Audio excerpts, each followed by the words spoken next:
Are we ready on stage? Yeah? All right, let's go. Welcome everyone to the MAMA, to the Théâtre de l'Atelier. Wonderful venue. It's the first time this year that we have access to it. Very, very pleased to organize this event and this conference in this beautiful place. Thanks for joining us. This morning we're going to talk about culture, a wider angle than only music. Cultural policy, cultural support, funding, and it's going to be also a wider angle than France. We're going to talk about Europe mostly, including the United Kingdom. I'll do what I want. The UK is in Europe. The situation that we're facing in France with regards to cultural funding, cultural support, is not an isolated situation, and by many standards, it's a favorable situation compared to some other countries that we're going to discuss today. There is a crisis. I think this word is applicable to the situation in many, many countries. A crisis of faith towards culture, cultural stakeholders, the value of culture from a societal, social, economic point of view. And policymakers are responsible for this situation. Policymakers should be held accountable, but also we should be held accountable for talking to policymakers in a context where they have so much influence on this crisis that I was just describing. So today we're very lucky to have a panel that is representative of this discussion. We have people working from the public side, policymakers, elected officials, and people who are facing, from the point of view of cultural institutions, this crisis of faith and this crisis of dialogue with policymakers. And we also have a good diversity of countries and territories represented, because we have speakers from France, from the UK, from Slovakia, and a member of the European Parliament who will have a good grasp on the situation from the European point of view. Now, I'm not going to talk too long. I'm going to ask our esteemed panelists to briefly introduce themselves, and in 5 minutes we launch the conversation. Just a quick word on how we're going to proceed. So we're going to talk until at least 12:40, 12:45, after which we'll have a session of Q&A. So, it's a catch the eye. You raise your hand, you introduce yourself quickly, and, one of our panelists or several of them will be able to answer your question. And we finish at 1 p.m. If everybody is okay with this, I'll quickly, ask you to introduce yourselves. Maybe start with you, Corinne. Hello, everybody. Thanks for being here. Thanks for the invitation, Fabien. I'm Corinne Cette. I'm from France. I work at CNM, Centre National de la Musique, head of international. And I'm also the president of EMI, which is the European Music Exporters Exchange, which is a network of 34 members representing 29 countries in Europe and trying to work together to collaboration about exporting music. Thank you, Corinne. Crispin. Hello, my name's Crispin Hunt. I'm the president of PRS for Music, which is the kind of British version of SASM. I'm a songwriter and a record producer by trade, and I was sort of briefly a second-rate pop star in the 1990s. Thank you, Crispin. MEP Rafovitz. Yeah, nice to meet you all. Thank you so much for the invitation. My name is Emma Rafovitch. I am a member of the European Parliament, and I am also vice president of the Cult Committee in this parliament. And I will also be the rapporteur, the standing rapporteur on the Agora EU program, which for you I know is really important. And maybe to sum up maybe what are my priorities right now in the European Parliament, I believe that even though we have a really strong far right and also a right that sometimes chooses to, well, create alliances with this far right. I do believe that we are right now at a strategic crossing point maybe in the European Union history, and so yeah, the fight for the cultural exception, a European cultural exception, is something that I am really strongly about in this parliament. We'll take some time to discuss this in particular in the second part of the debate. Thank you, MEP Rafovic. Hi all, my name is Paula. I'm coming from Bratislava, Slovakia, and I'm a part of a Nova Cvernoka Foundation, which is a foundation that has founded and run the biggest independent culture and creative center in Slovakia. I also work for Pohoda Music Festival, and I also have a small independent music agency, so I can give you perspective from a lot of angles. Thank you very much for these introductions. Let's dive into this debate. I think my first question to you all, and from your respective, perspectives from the point of view of the territories where you come from and where you operate, could be formulated as such: how bad it is? How bad is it, from your perspective, the relationship with policymakers in terms of cultural funding, cultural policy? If it's not bad, how do you navigate the situation? But in some countries, it seems, as far as I've heard, that it's really bad. Paula, maybe we can start with you. Yeah, sure. Maybe a brutal start, but yeah, the situation... We'll land on our feet after, don't worry. Yeah. So the situation in Slovakia is, in culture and in general, is, I would say, it's brutal. We are now facing a fourth government of our current Prime Minister Fico, who this time is going really after all the values and democracy and everything that we built up since our independence.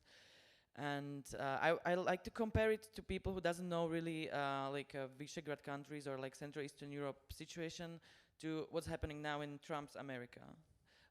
It's going, since it's 2 years ago since he was re-elected, and it's going very fast. Assault on our constitution, taking over of judicial power, protecting themselves, putting non-experts and political nominations of their friends and people to replacing all the they put it, for example, to in situation in culture is they put in power this woman who is now a minister of culture, and she's this ex-TV host, member of this right-wing party that just put in a coalition with him. So and the prime minister just gave her go and took it over. So she replaced all all the leaders of the state institution, National Gallery, National Theatre, everyone from day one just gone, replaced immediately with non-experts, amateurs, just political nominations. So they started like this. Then they took over the Art Council, which was a funding mechanism that was dividing money for independent culture sector, theaters, libraries, music festivals, venues, culture centers. So they took over the board as well, replaced all the members of the committees. I was also a member.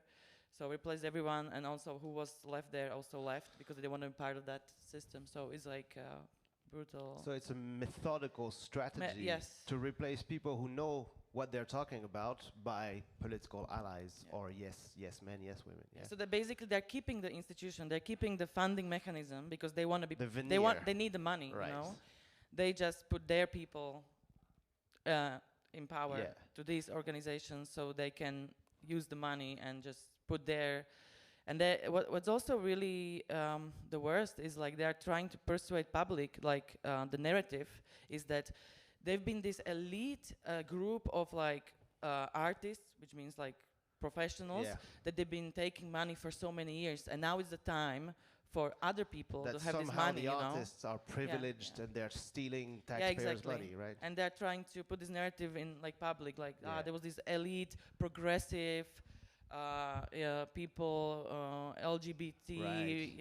Everything. Crispin, we've heard these arguments during, I mean, it's now a while ago, but I think we all remember how brutal it was. We heard these arguments during the campaign for Brexit, and we heard these arguments from some political parties in the UK in the last 10 years. How is the situation right now in the United Kingdom when it comes to this, the relationship between political power and cultural stakeholders? It's firstly, I'd like to apologise on behalf of my entire nation for leaving the Apology EU. accepted. Yeah. Secondly, the situation's really bad. I'm friends with this government, and this government are a good government, and there's many people within the Labour government that are very sympathetic to the arts and understand the value of social capital, the value of social cohesion and well-being, and the importance of a flourishing cultural sector to Britain, but they've just got no money. They are caught. I suspect this government, most of the people who are in the European, I mean, in the UK cabinet, were not fans of the Brexit decision, but it was a mandate for it, so they are following the Brexit. So they are in a situation where, I'm very grateful to Europe for, welcoming us conversations about a stronger relationship between Britain and Europe. But unfortunately, we've cut our ties with Europe. We have hitched Brexit's wagon onto the United States of America, and the United States of America has now thrown us off the back of the wagon, and we're dragging along the road behind it, to continue the metaphor. But and I think the problem is that Britain is now, the cultural funding has, despite the government's cultural funding in Britain is the lowest level that it's been in decades. The UK government's now planning to spend over a third less per citizen for the Department of Culture than it has since 2010. I mean, things are terrible, but I think that's mainly due to financial circumstances.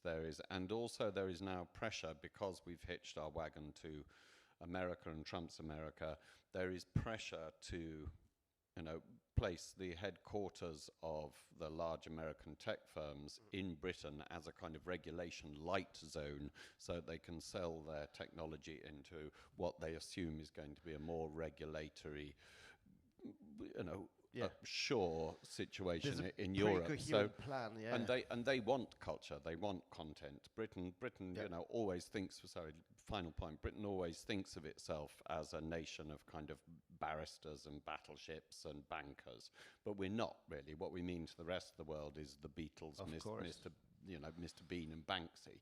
But the British don't like to admit that, and the Americans, or the big technology companies, it's the same conversation that's going on, are now wanting, again, it's the same playbook that they had in the European Copyright Directive. It's kind of, copyright doesn't really exist, but they're just trying the same tactics again. But the difference is now to then is that the big tech companies are in the White House. Yeah, and the content creators or artists or performers are the ones who are privileged, who are protected by this ludicrous idea of copyright, and they're stealing taxpayers' money and distributing among themselves, and that's the narrative of tech companies, and also it's and not European ones. Just briefly on that, their art is the bastion of freedom of speech, but these companies, freedom of speech is not a value that they hold. It's a hurdle in front of their agenda. It's of value to them, and there is definitely an effort to control speech in controlling and devaluing art. Yeah, I think this echoes a lot the situation in Central Eastern Europe that Paula was describing. France is not there yet, Corinne. Question mark. The world is so far. We're not yet. We're not yet there. No, France has always been really supporting creation and creative industries and creation, both. They are supporting diversity, creativity, but also competitiveness, and this has been very historically supported this way. This is still here. There is a strong national support for culture. And what France has been doing, and especially with the creation of CNM in 2020, is that the answer is a sectorial approach. There is a national center for music, there is a national center for cinema, there is one for book, there was one for dance. They are not the same kind of spaces, they are all public body, but the way they are working, and we are working at CNM, is to connect with the stakeholders, the music sector, and to try to provide tailor-made support and solutions for helping creation, diversity, but also all the changes that are happening these days. You know, supporting and having a view on what's going to happen, ecological transition, diversity, and now, of course, Gen AI, which is, I mean, in these days here at MAMA, everybody's talking about that, which is normal because this is really frightening in terms of how artists and will support this. So, but there is a cut. Yesterday was the new PLF. I don't have the numbers. Budget proposal from the government. Yeah. There was a budget proposal, and everybody has to cut his budget. So culture has cut his own budget. If the government is not overthrown, I mean. Exactly. Has it been overthrown? I think the vote is around now. Not yet. Okay. Not yet. So we don't know. We in the proposal, CNM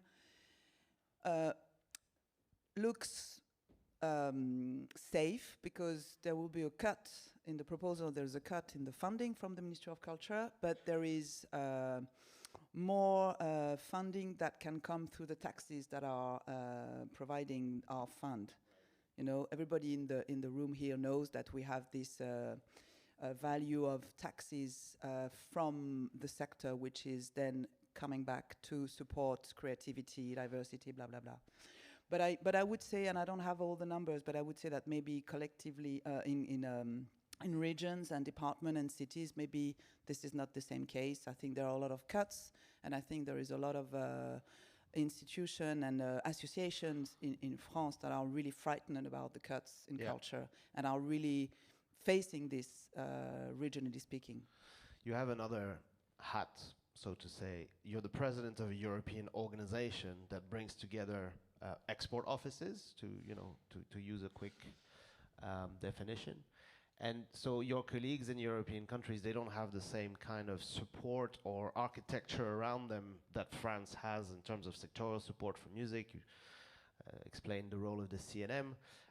Later in the conversation, I'd like to hear also, what is the perspective of your colleagues when it comes to this? Because do cultural organizations, music organizations want to have a CNM in their countries? Of course they do.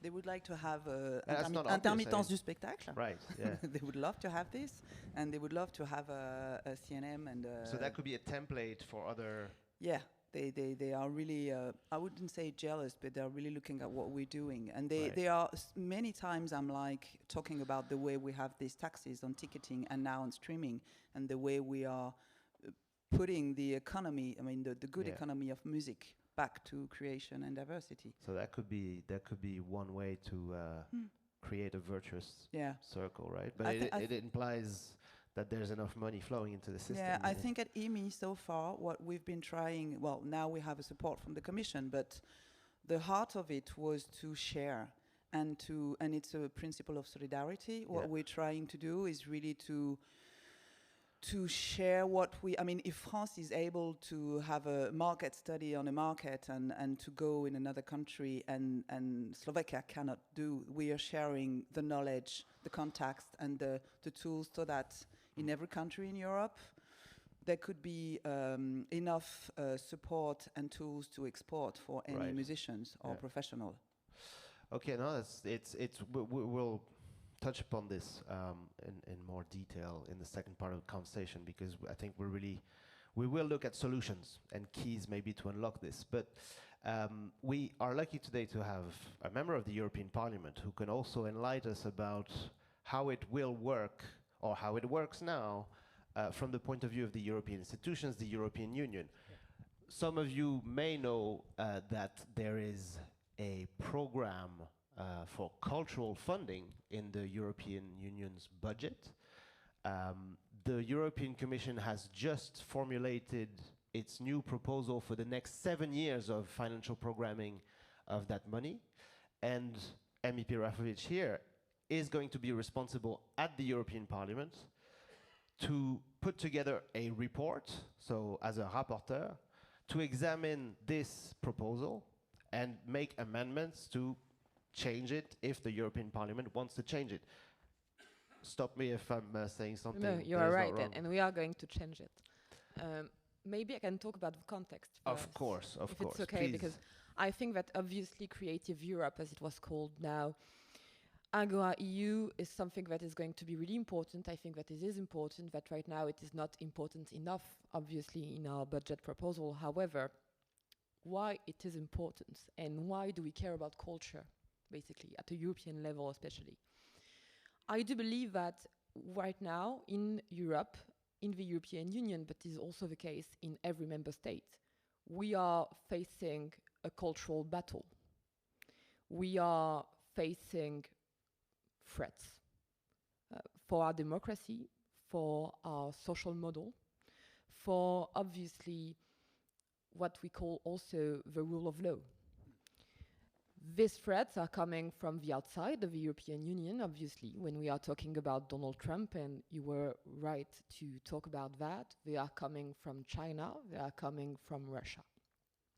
We are actually right now having a war in Europe, and a war that is right now having an impact, strong impact for our nations.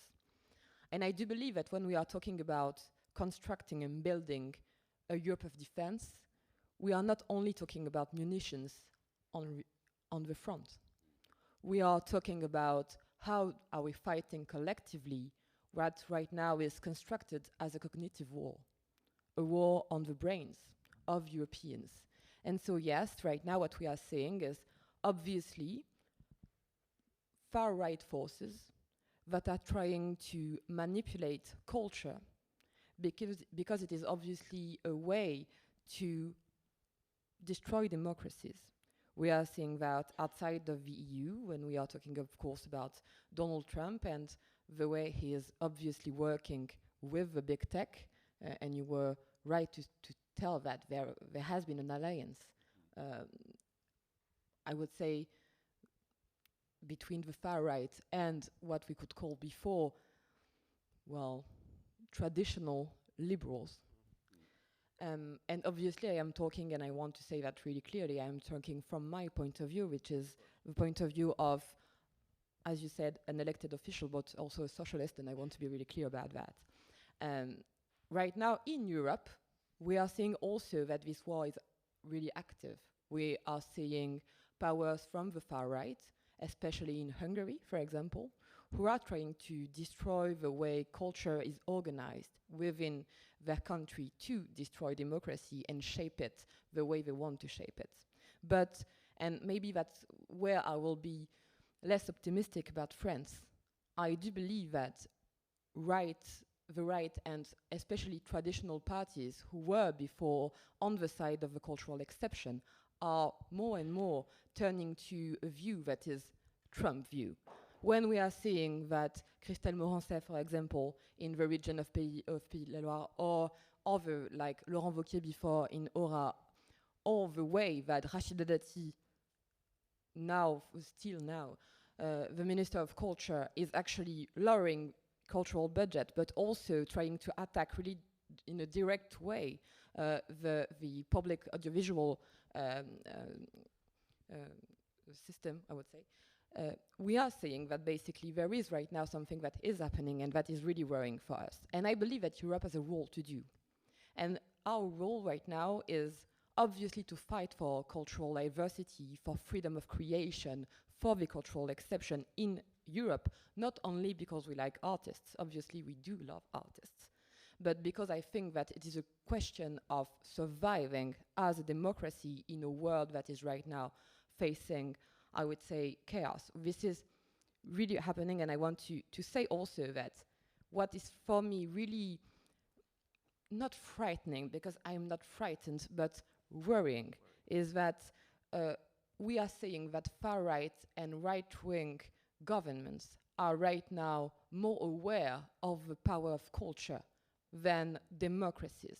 When we are saying especially that the biggest European budget, state budget for culture, is the Hungarian budget, obviously used for propaganda and everything that we hate, is something that we should work on. So yeah, I think that for us today in the European Parliament, what I will try to do with obviously colleagues, and I want to here have a maybe a silver lining, silver lining thing, is that we are actually united democratic forces from the EPP, which is the right party, right wing, yeah. to the left, which is the more left party, to actually say that Agora EU must be a really strong program, a stronger program, because obviously it is about how do we fight collectively for the European cultural exception, which means two things, because it's not just a slogan.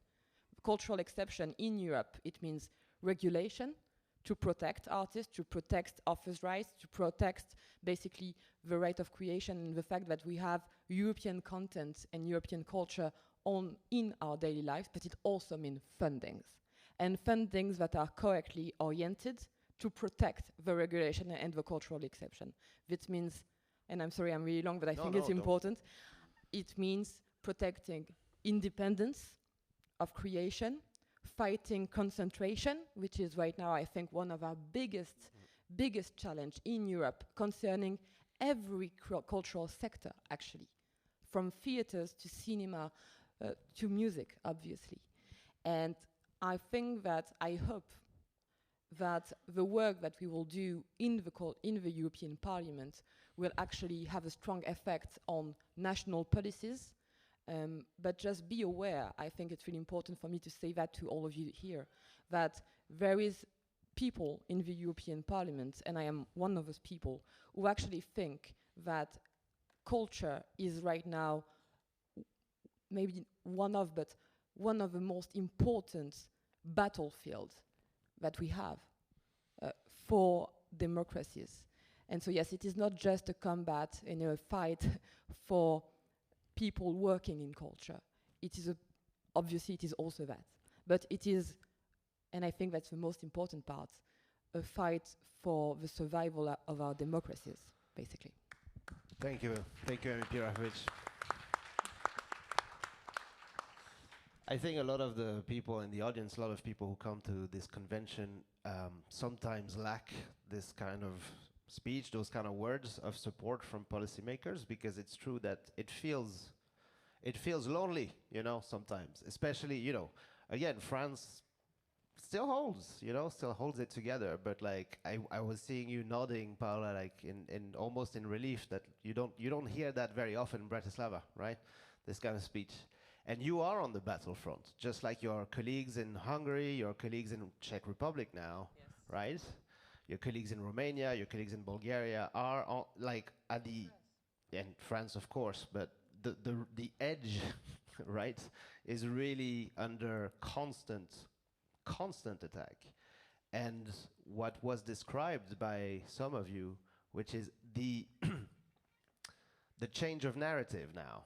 Once these cultural institutions, cultural organizations are taken over, the narrative of propaganda or the narrative of illiberalism or the narrative of populism becomes the only word, and independence of speech, independence of thought, independence of creation becomes the enemy.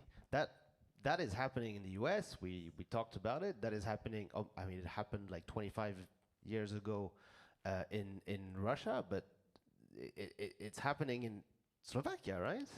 So my question, because we want now to maybe change a little bit the lens of this conversation and examine what can we do collectively. My question from your perspective, Paula, is how do you organize yourself, the stakeholders, the people on that front line, on that battlefront? How do you organize yourself, and what do you need in terms of a toolbox, or, to continue the metaphor, weapons and shields? Yeah. So what we do, we really try to organize ourselves. I mean, the silver lining of all this crazy situation is that there'd never been time that the whole culture sector, independent state institutions, people from all kind of like theater, music, film, we came together and we organized this platform called Open Culture. So it's like an activist platform that is now trying to fight on a lot of fronts, organizing protests, talking with the opposition parties, talking with our European members of parliament, talking with international other European organizations that they've been like linked to some other projects that are in Slovakia. So a lot of small activities, and a lot of protests, a lot of activism, a lot of creative activism. Because as I said, like they now are trying to persuade public that they have right to have this money, and that we were this like weirdos, progressive liberals that were like taking money for so many years. So we are really trying to like influence public and show our narrative and protest and be present and be in the media, be covered, and yeah. Right. So there is a form of collective organization and collective awareness, and so you're not fragmented as a sector. Your voice is more and more united. We are very united, yes. Okay. We've never been so united as now. That's a good sign. Crispin, would you say this is the same thing is happening in Britain? Yeah, there's been a big pushback. Obviously, as I'm the elected president of a collective.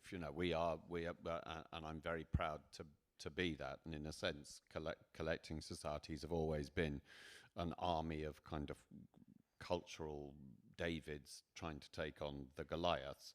The trouble is, at the moment, the Goliaths are very strong. In the UK, there was a proposal for we'd been very organized recently, and for the first time, actually, all of the creative industries have come together to protect copyright from technology, because the government was proposing a kind of AI exception, which again and everyone came together, and I found myself in kind of making strange bedfellows, but it worked very. It was in meetings with Rupert Murdoch's people in the UK. Sometimes you have to make those alliances, right? Sometimes those alliances, and it worked to an extent. It worked. The public protest. We released an album of kind of silence, which was quite effective, and also we got. It was very interesting to see the effect of big stars. When Paul McCartney and Elton John came out and spoke against this, I think the big tech companies, the Mark Zuckerbergs and the Peter Thiels of the world, would just go paff, paff, paff, and they go paff, paff, paff to Rupert Murdoch too. But funnily enough, when you have Paul McCartney and Elton John and I think Dua Lipa and Ed Sheeran talking out against it, it's public perception. People, it mattered. It helped. We don't know where it's going to. The battle isn't over in a long way, and I think the government is being very heavily pressured by whatever the trade deal is between America and the UK, to bend over to giving culture away, giving British culture away in the hope of getting billions of investment by American tech companies. But going back to what you were saying, I mean, we know these, Peter Thiel, who is the kind of silent tech bro that nobody is coming to the fore now, but he speaks openly about the end of democracy. He speaks openly about, he thinks the world, advocates for it. He thinks the world, and Elon Musk, they think the world should be ruled by enlightened elites, of which, of course, they are the enlightened elites. But the point is that they're not philosopher kings. They're engineers who got lucky, and they should not be ruling the world. Sorry. Corinne, you are the president of a European organization. You spend a lot of time talking to the European Commission, different member states in the Council, and obviously with elected officials at the European Parliament. What MEP Rafovich was describing, this situation where the European Union has the power to, if not revolutionize the situation, at least be part of the fight, you know? When you saw that proposal from the Commission, Agora EU, so the new version of the cultural funding, just to talk about this particular element of the conversation, do you think this was a good proposal? Do you think it's going in the right direction? And from the point of view of your organization, what can you say about where it's headed from the point of view of the EU? I think in this proposal there is something that is positive. It's the amount of money that is dedicated to culture. And to this, it's doubled. So this is something that I So want it's to doubled from the last 7 years. Right. And we are in a Creative Europe now with a budget that will end in 2027, and there is a budget that is doubled for the next 7 Right. years. Well, that's the proposal again. It's a good sign. However, is. should we remind the audience that it's still 0.2% of the course. EU budget? I mean, Of course, it's not of a course. clear It's never priority enough. from the EU, but It's yeah. never enough. But never forget that culture is not a European competence. That means that a lot is made and decided by the member states. So this is a good point. And we are really trying to talk all together on a European level with all the sector, the festival, the composers, the collecting societies, export people. And we are all watching really carefully that this program will not mix culture with just its social impacts. It is important, it is key. And I believe, like you, that the artist would be maybe the people who would say really loud and would be heard by the people about the importance of democracy, of freedom, of expression and creativity. But what also matters is the way that I've lost my sentence, by the way. Sorry. No, I think what you were describing, the shift that's happening is that the EU, they're proposing to double this very, very small program for culture, but also merge it with another Exactly. program that is more civil Got society it back. organization, citizenship, defense of democracy, correct? I got it back, thanks. We do this all the time. Yeah, we know each other well. But the support to creation for the sake of it, because creativity and the should remain there. I mean, I think in a sense for music, it's never been there so far. We've always had to find out a way of collectively work on cooperation, social issues, inclusivity, ecological transition. There was a vehicle up until now called Music Moves Europe that Yeah. was working pretty well. Yeah, right? we've been working a lot with the Commission so far, and there was with consultation with the stakeholders that I think you run, which was the AB Music Group. There is a program called Music Moves Europe. There was a preparatory action. And for the last 3 years, I think there was some lines dedicated to music in the program Some under the funding lines. name of Music Moves Europe. Yeah. So that was working for the music sector. It was very small, obviously. It was almost, nothing. Yeah, it was nothing. In the big, Yeah, picture. But it was there. But it was there. for now us, now it's going to be gone, or what can there's we? no I mean, it's thing- gone in the proposal of the it Commission. is. Yeah. It disappeared from the proposal so far. So that's really what matters so far for the music people. And maybe the European Parliament will have an influence on this, because it's now, so for those of you who are not familiar with what's going to happen now, it's very important because it's going to concern all of us in Europe. But this budget for culture that's going to help all organizations that want to participate in European projects, the Commission makes a proposal. It's a bit like in France when the Prime Minister makes a proposal for the budget and then there's a debate. I mean, this is a very timely subject right now, right? But it's now that the European Parliament, right now, and MEP Rafovich is going to be at the forefront of this discussion for culture, that this proposal will be examined. And when the Parliament has produced its report, then it's the member states who are going to ping pong, and a lot of those member states, as we have, heard today, they're not going to be in favor of a culture. So the European Parliament is actually going to be the key for a strong, robust, ambitious cultural policy in the European Union. So, yes, it's not a competence per the treaty, but in practical terms, we can do a lot of things, including with the budget. And I think, MEP Rafovich, you can enlighten us a little bit maybe on like what's going to happen now in the next weeks. I mean, who is going to talk to who, and what results do you wish to achieve? Well, first of all, it's going to be long. Right. Because Europe takes time, sometimes too much time, but as we say, also this is the timing of democracy also. I want to say that you are right. We will have a really important role, I think, in that discussion. And what I want to organize is I want to make sure that the CULT committee, which is the Culture and Education Committee, becomes in the next months, because it's going to actually last a few months, the house of every cultural stakeholders in the EU. I want there to be auditions, to have testimonies, to, well, actually, I believe, and this is maybe linking up also to the political situation, but I want to say that what you said about the unity of the cultural sector in Slovakia is really important. And I think that we also see that at a cultural level, at a European level. And it is such an important strength that I really want to point out.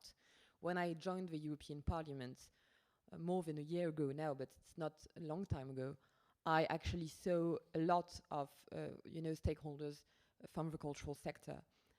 And what struck me really fast is how everyone actually kind of agreed. There was obviously nuances according to which sector you are talking from. Cinema doesn't say exactly the same thing as music, and exactly not the same thing as books, but basically the fights that were being presented to me were the same. The need of regulation, of strong regulation, the need for fundings that were clearly earmarked in the budget, because I think that will be a really strong fight. Also, obviously, the fight for diversity, for freedom of creation, and at the end of the day, also the need for them to be united and to be helped in being united. And I know that this is not always easy, but maybe to sum up what I think will be the strategy of the work that I will have in the next months, I think that first of all, I will try to amplify the budget. That is right now the budget of Agora EU, because of course it has doubled, but I think that the strong request that the cultural sector has, and that we actually support as the socialist group in the European Parliament, is to say that we have to have 2% of the European budget linked to culture. And I think this is important. So yes, it will be a fight that I will continue to lead. Second, I think strategy, and it is actually a kind of link to you, but I think that the UK needs to be more and more included in our cultural programs, because obviously Brexit has changed a lot of things, but I think that especially considering the political situation in the UK and what could happen in the next months, I think that we should actually make sure that we also protect British and artists from the UK. It is really important because, as you said, it has such a strong importance in what we see as the soft power of Europe, and I think that it would be a really big mistake to actually exclude that. Third strategy and first really important objective is to have a sectorial approach, especially, and I'm talking here to people from the music sector especially. It will be a strong demand from my part to have a music branch in the Creative Europe / Media Plus EU program. It will be really important because I think that we actually need those sectorial approaches. They are helping the sector. They are actually not divisive. It doesn't mean that we cannot have holistic strategies, but I think it is really important, and we should also be influenced by what has been done. When we had Music Moves Europe, for example, it has been a really big success. And it means that we should have music-oriented strategies from the Agora EU program. And I would say lastly, but this is not maybe as clear as the other objectives that I'm giving. I think that we should actually fight for culture, and I am saying culture, not creative industries or, you know, bullshit things like that. Culture to be central. I am absolutely like, I don't know. Yeah, exactly. With the fact that people are saying, yeah, culture is the same as news, as innovation, as tech. It is not the same. And especially right now with the fight about how Gen AI services are actually trying to destroy our cultural protective system, I think that it's really important to say that we will not give up on authors' rights, but we will not give up on the fact that culture, you know, as there has been a saying to say, culture is not like a toothbrush. It is not the same. And I think that especially today, when we have in the European Parliament, actually, if I have to break it down, we have 3 blocks. We have the right, which is the biggest, it's true. We have the far right, which is bigger than it was before. And we have the left, which is obviously, like everywhere, complicated sometimes to read. However, I think that we have to make sure that the liberals, which have actually had a really strong impact on how things were done, especially for culture, realize that we will not give up on the fact that culture is not like any other good. And this will be a really important fight to say that through Agora EU and through Creative Europe, through Media Plus, we will not say that, you know, everything is interchangeable. And when we are fighting for democracy, to fight, you know, strongly and effectively for democracy, I think that we also have to use the good words. And maybe that will be the last thing, because, you know, I will try to translate the sentence, but Daniel Pennac said that liberals are people who are burning up gardens to stop watering them. This is the big fight that we are fighting right now, and this is a cultural battle. And we have to use the right words. We have to say that we are fighting for culture and not for creation or content. We are fighting for artists, for culture, for democracy. And I think that it is actually a fight that in the European Parliament we are able to win, because obviously I want to be optimistic. I think that we are not here to, you know, mellow down and be really sad. I think we can win. And maybe to link with what you said about the artist in the UK, maybe this is an appeal to all of you. You know how people are defiant right now, and sometimes rightly so, towards politicians, towards elected officials. And I know this is the problem that I will have to, you know, raise this issue as something really important in the future. I believe that artists are so powerful, so powerful. I think that one of the biggest thing that you could do in the next years is actually to mobilize the artists, to mobilize the publics. And I'm not saying only stars, you know. I think that if in every like cinema room in France or in Europe, you will have a poster saying, we are right now fighting something about AI, fighting for culture and things like that, it will be really powerful. So maybe that's the thing that I am asking of you, because you can ask a lot of things from me, but try to mobilize, I think, the public and to make everyone aware of what is happening right now. Thank you very much, Emi Jurafovic. Yeah. Once again, those words of Yeah. of hope and support, I think, will be welcomed by most of us. Crispin, you wanted to say something? Yeah, in the wake of I this? just wanted to chime in on exactly on exactly the same slant. And I'm so course. grateful to Emma for saying what she's saying. I mean, we've noticed over the past few years, specifically in music, the kind of depoliticization of music. Music used to be at the vanguard of social change. It used to be punk, it was reggae, it was pushing political change, and it was a really important political voice, as the arts have always been. I mean, the arts always come with a risk of dissonance, but as we've said, that's their purpose. It's to say things that you can't normally say to people. So so we need that desperately in order to maintain the cultural heritage of Europe. And so I would, and the left at the moment is struggling, and I count myself very strongly amongst the left, but the left is partially, I think, struggling as a very successful strategy of the right.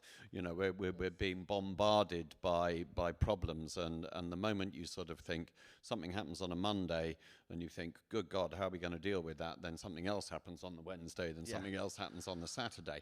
But we really, it is up to artists, and it's up to you, the musicians in this room, to kind of, we need to wake the woke. We need to kind of fight for, the things that we believe in as woke people, because there is a severe threat, and I'm very grateful for you to sort of suggest that Britain needs to be included in this, because Britain, I think, really wants to be included in this. They are left out on a limb that I think the majority of Britons at the moment didn't want to be left out on. But also the EU is the only place, Europe is the only place that we have to fight the rise of the far right in Europe. We have to protect our European cultural heritage, because everywhere else is falling one after the other to autocracies, and, as you said, to the end of democracy. It is up to us, as perhaps the EU. I've spent lots of time in the EU Parliament, and it's slow and it's bureaucratic, but it's sensible because of it, and it is passionate, and it's a place of work, and it's a place of compromise and pragmatism, and we need to uphold that and protect that, for the sake of all of our culture and the culture in the world going forward. And I'll get off my soapbox now. Thank you, Crispin. It's so important to have a unified voice for the sector, and also a unified voice for all European countries, because, the UK is part of the European family. We will turn this situation around in the Central Eastern European bloc. The European Parliament will help you. Sensible people in the cultural field will fight by your side on this battlefront. And this unity is very important. I think a lot of people are waking up to it now. It's not too late. It's not too late. We still live in democracies. We still live in, the rule of law, and it's up to us to safeguard it and to cherish it. I'm not going to put too much pressure on the audience now, but I'm sure that some of you have questions for our panelists. I think it's time now that we open up a little bit this discussion. So our colleague in the middle has a microphone for those of you who wish to ask a question. The only favor I'm going to ask you, if you ask a question, is as brief as you can, with a question mark at the end, right? And quickly introduce yourself before you ask your question. Thank you very much. Hello, I'm Jaïs Elalouf. I have a PR company called Ping Pong, and I've been representing Ninja Tune for 18 years, music label. And I'm question about AI, of course, and I wanted to know, I don't see solutions to know whereas a piece of art is from AI or not, especially in music.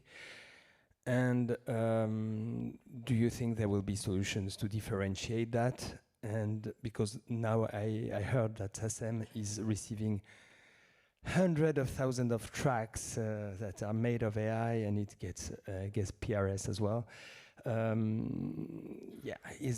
Do you foresee solutions about AI? Because demonstrating is one thing, but there need be an act very, very quickly, and that the actors of AI take responsibility. I don't see a solution. I'm a pretty pessimistic.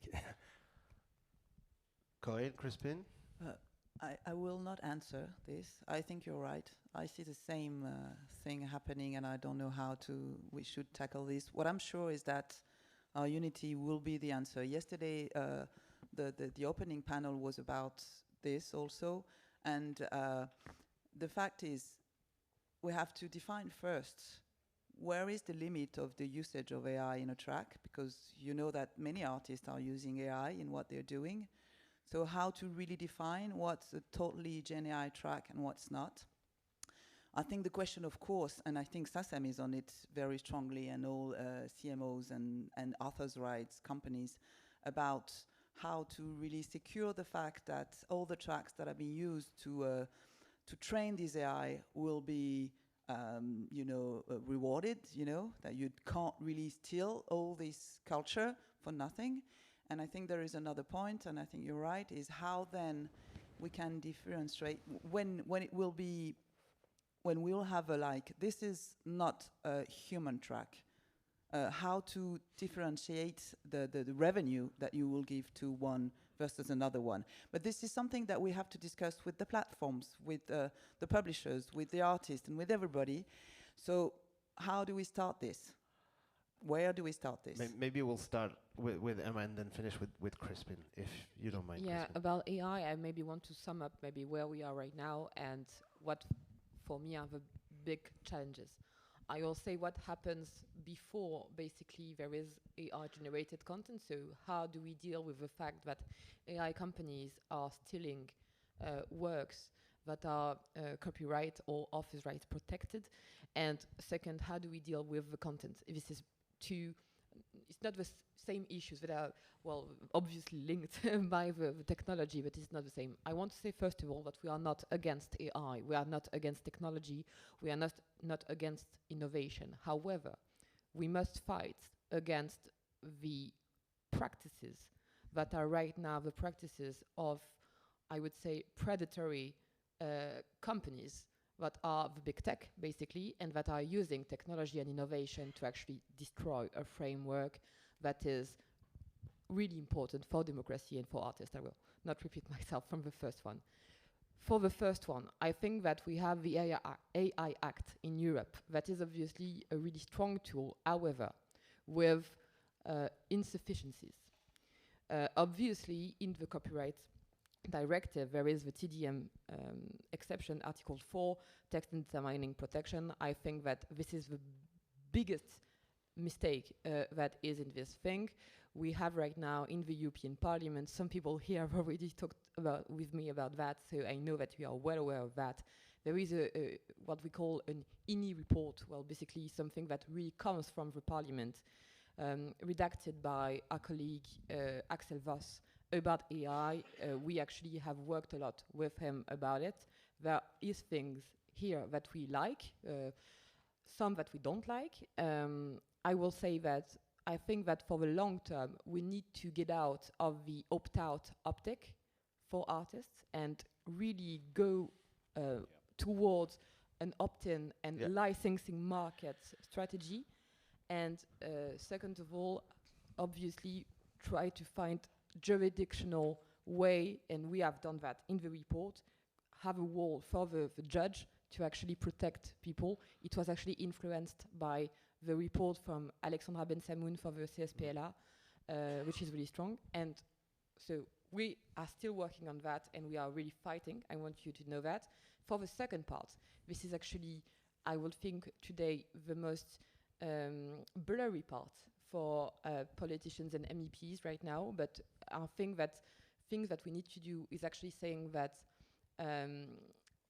there is obviously a way artists can use AI, but this is not actually the threat that we are seeing right now. The threat that we are seeing right now is actually platforms and companies. Sometimes they are actually quite kind of shifting when we are seeing what Spotify and Deezer are doing right now, who believed before that basically they could also continue to devalue the worth of a track with thousands of AI created content. I think that they are kind of changing vers fusil d'épaule. I'm Their sorry. perspective, yeah. Exactly, from day to day.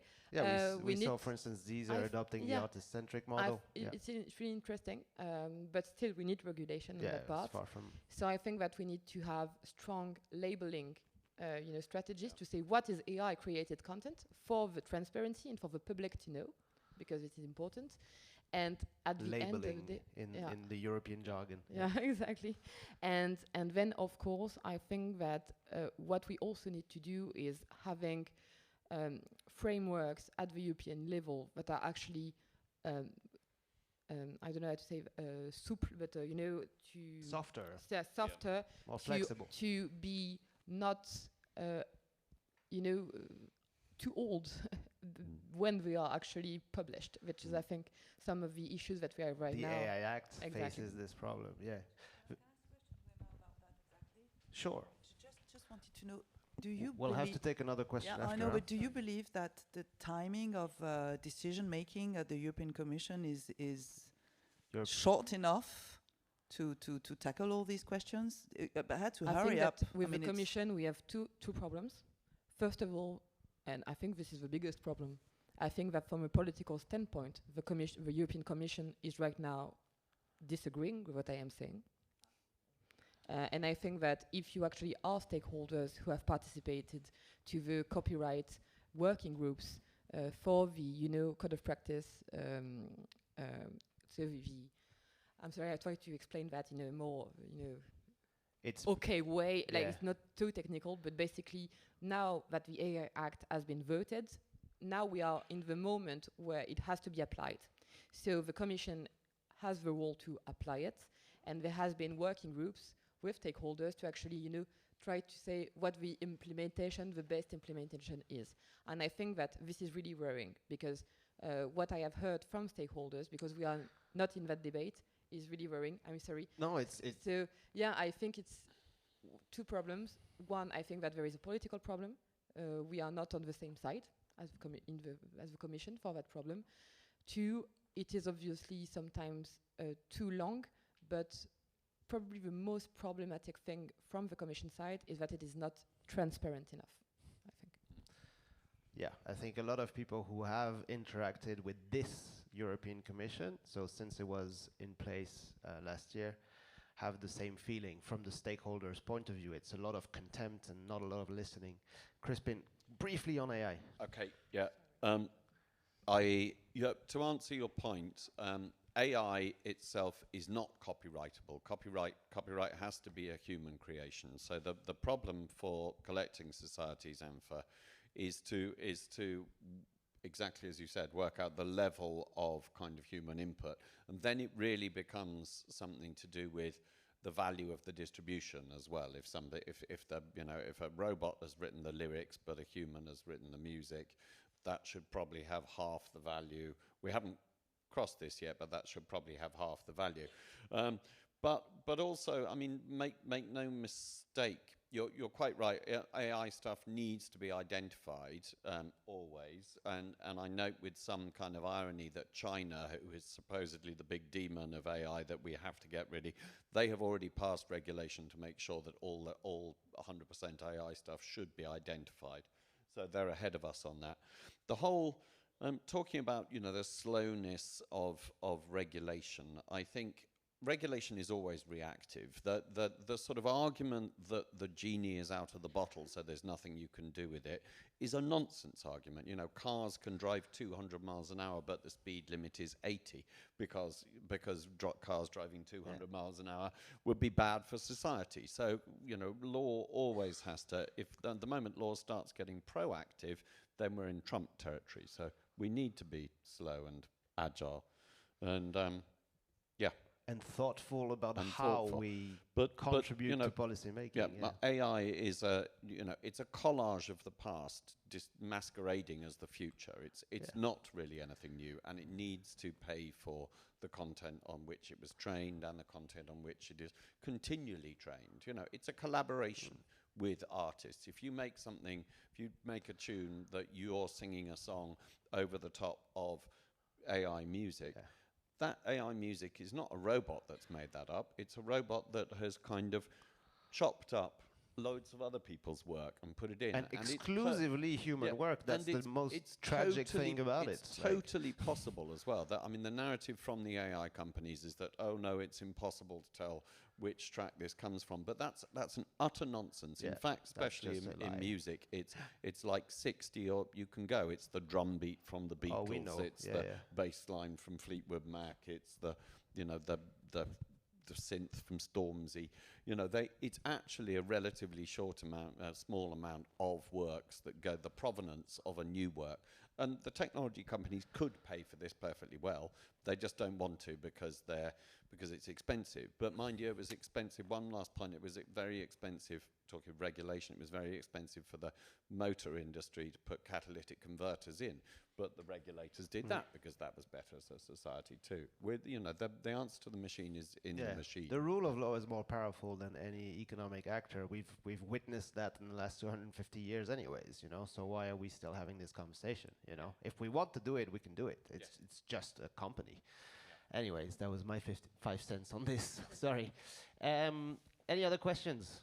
Yes, the gentleman in front. Quickly introduce yourself, please. Hi, my name is Vivien. I come from South France, and I'm I'm in charge of production of a festival. In my place, in where I come from, we got I got a real bad English. No, it's perfect. Continue. We got how the cities are like 50 far right, 50 left, and my work, my duty is to build a village place with a festival around all the little village. I try to build a big web of association. How can I organize myself and all the association I know to have a bigger impact? Because I know I got just an impact in a little part of my department, Aero. Yeah. But where can I find other forces? So I think maybe Paolo's experience will be interesting for you to hear, and maybe Corinne from the point of view of public support. I don't know which one of you wants to take this. It's about how to organize. grassroots mobilization, Yes. right? I mean, it really starts with the dialogue and just reaching out, like to name the important players, to know the names of the people, who to reach, and then just link them and connect them. And it really starts with like a WhatsApp chat, like just putting people together and then make it more structural or like more professional, more organized. Give it a name, give it like system, communication channels that it doesn't end. It's very chaotic, and really like try to say, okay, if we have our differences, but these are like our small petty fights we always had, but let's just put this aside and just really focus on this one main goal, which is protect democracy, fight for it, and like all that. So really, this is really, and to name it and constantly remind it also during the process, because all these small problems will always arise again and differences. But so really like try to name the people and reach them, and then through those people reach to another people. So it's really like build a network from scratch. But I think from French point of view, there are a lot of networks and organizations existing everywhere. There should be there is PAM in your region, which is about all the musiques actuelles people gathering together and from the region talking about that. And then you've got a lot of organization. And SMA, Fedelima, all these people, and you will find people, I mean, I don't know, maybe you're already part of them, and you will find people who have the same concerns than you, and this is the togetherness, and they are part of a European network too, which is Live DMA, and we talk all together with Live DMA and all these people, so I think there is something, a togetherness in the music ecosystem from France, which is strong already, and that goes on the European level also, and you can reach to these people, I would say. Yeah, absolutely. And I think, Corinne, you know all these people, you know all these networks, so you can have a short discussion. Maybe let's take a last. Do we still have time? Yeah. Last question. Hi. It was just a remark about what. Could you just briefly introduce yourself? Yeah, of course. I'm Ise and I work at Le PAM that you mentioned. Oh. So yeah, for the Aero department, it's since it's in Occitanie, it would be octopus. But yeah, for the PACA and Corse, we are the people you can reach out to. So that was just Okay. it. You can take another question. Yeah, I think you can have a conversation after that. But you found your person to talk to. This is how it starts, really. Like Exactly. Come to the panels. Anyone else for a question for our speakers on stage? We have covered all the subjects? Apparently. Yeah, we have. The audience seems satisfied with this conversation. That's good. We can wrap up on time. That's actually rare. So, thank you for being here with us. Thank you for listening to this debate. I think it's only the start of this conversation, and we should do those more often.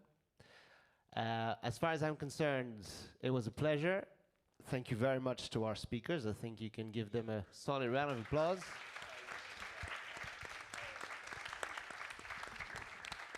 Thank you. Thank you, everyone. Thank you to our speakers. I think the sessions resume at 2 p.m. here for your information. And I also want to give a nod to the technical team, the production team, the translators. Wouldn't be possible without them. Thank you.